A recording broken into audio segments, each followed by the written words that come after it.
I didn't expect na that song would change my life. Bombastic side-eye.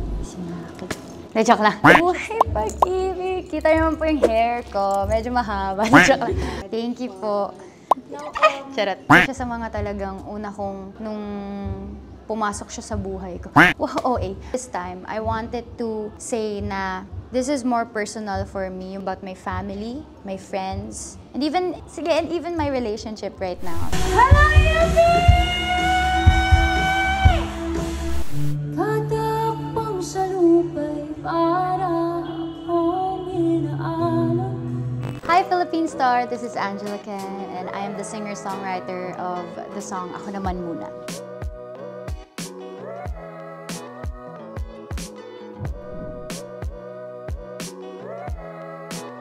Pinanganak kasi si Ako Naman Muna nung pandemic. Kadakbang sa lupa'y para akong inaalon at nalulunod sa batikos ng mundo sa kung ano lamang ang kaya ko.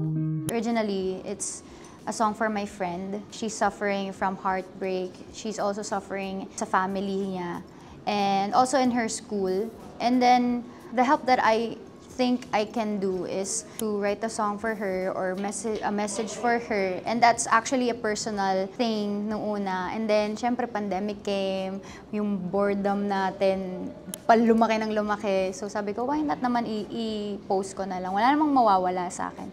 And then I didn't expect na that song would change my life and change other people's lives or their perspective in life.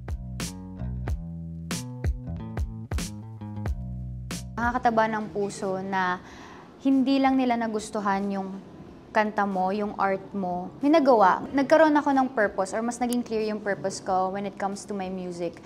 Okay, hindi lang pala to basta-basta kanta lang. You can also share your story, you can also share your thoughts or or the people that surrounds you. Ang sarap lang isipin na every time na I write songs, yung goal ko is kahit man lang isa, may mapangiti, ma-realize nila na, hindi naman pala ako nag-iisa. Ganon. Punta naman po tayo sa ABS-CBN Ball. We saw Yes!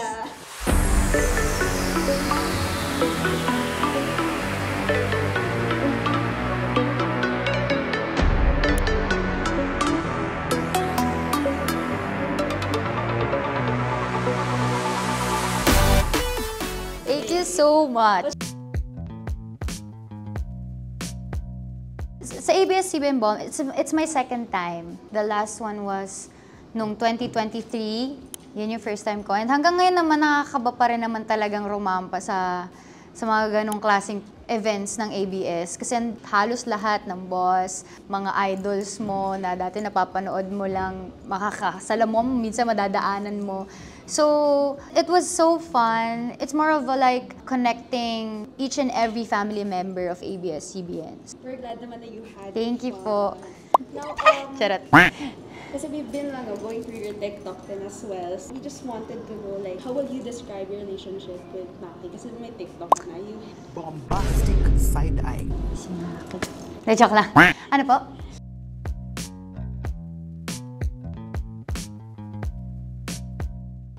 Mapapansin niyo naman po, close talaga kami. Magkaibigan po talaga kami.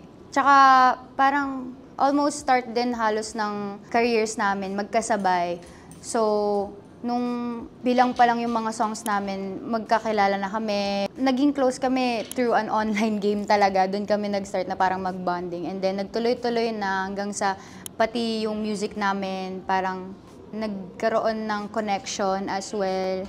And in terms of music or in terms of like personal life, one call away naman. So siya yung one Charot. away friend mo. Yes, isa siya. May lista na siya. Buhay pag-ibig. Kita naman po yung hair ko. Medyo mahaba. Joke lang.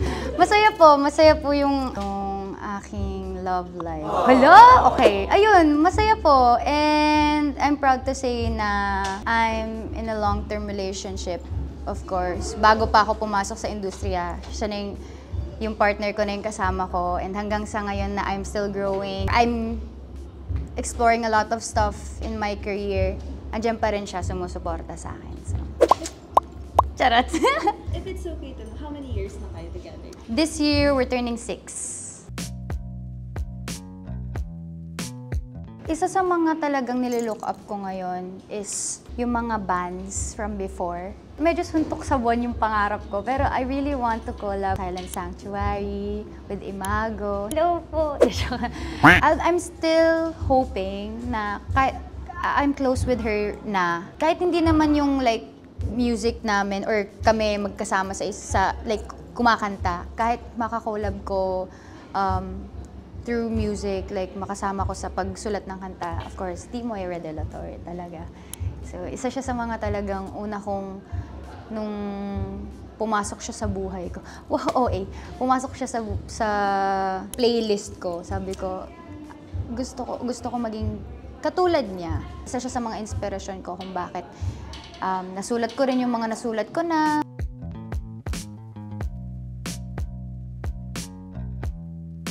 Siguro, isa sa mga malalook forward na mga tao. Obvious naman na kapag sinabi ko yung more music, pero more personal sa akin siguro.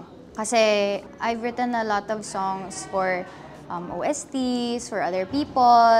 Yung story siguro nito, ng mga susunod kong i-release. It's gonna be full of my personal life, my thoughts, gabi-gabi. Isa sa mga purpose ko or goals ko is marinig ng mga tao yung mga silent battles ng bawat isa. Pero this time, I wanted to say na this is more personal for me, yung mga this year kong i-release. Specifically about my family, my friends, and even my relationship right now. So, wala nyo na lang kung alin dun yung mga which is which na lang.